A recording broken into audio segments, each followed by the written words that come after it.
అనగనగా ఒక అడవిలో ఒక ఏనుగు ఉండేది. ఒకరోజు సరస్సులో ఈదుతున్న హంసలను, పొదల్లో అటు ఇటు గెంతులేస్తున్న కుందేళ్లను చూశాక ఆ ఏనుగుకు నేనెందుకు ఇంత నల్లగా ఉన్నాను? హంసలు, కుందేళ్లు తెల్లగా, చూడటానికి ఎంతో అందంగా ఉన్నాయి.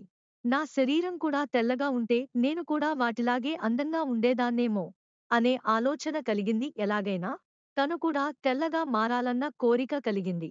కాని ఎలా మారాలో దానికి తెలియలేదు.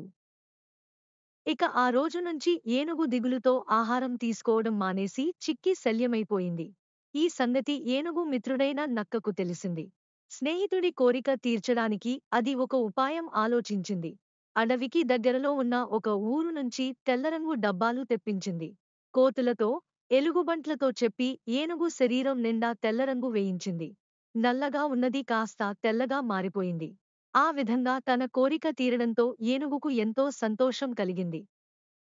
తెల్లటి తన శరీరాన్ని చూసుకుని మురిసిపోయింది. కొన్ని రోజుల తరువాత ఆ అడవిలో తెల్ల ఏనుగు ఉందన్న వార్త ఆ దేశపు రాజుకు తెలిసింది.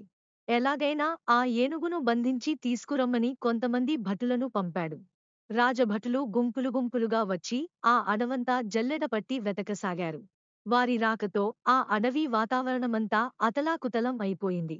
అంతవరకు ఏ భయం లేకుండా స్వేచ్ఛగా సంచరించే జంతువులు, పక్షులు ప్రాణభయంతో పరుగులు పెట్టాయి.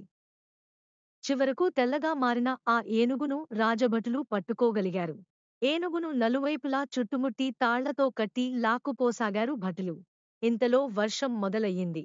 చూస్తుండగానే వర్షం పెద్దదై కుండపోతగా కురవసాగింది. ఆ వర్షపు నీటికి ఏనుగు ఒంటిమీద ఉన్న తెల్లరంగు కాస్తా కరిగిపోయి దాని అసలు రంగు బయటపడింది.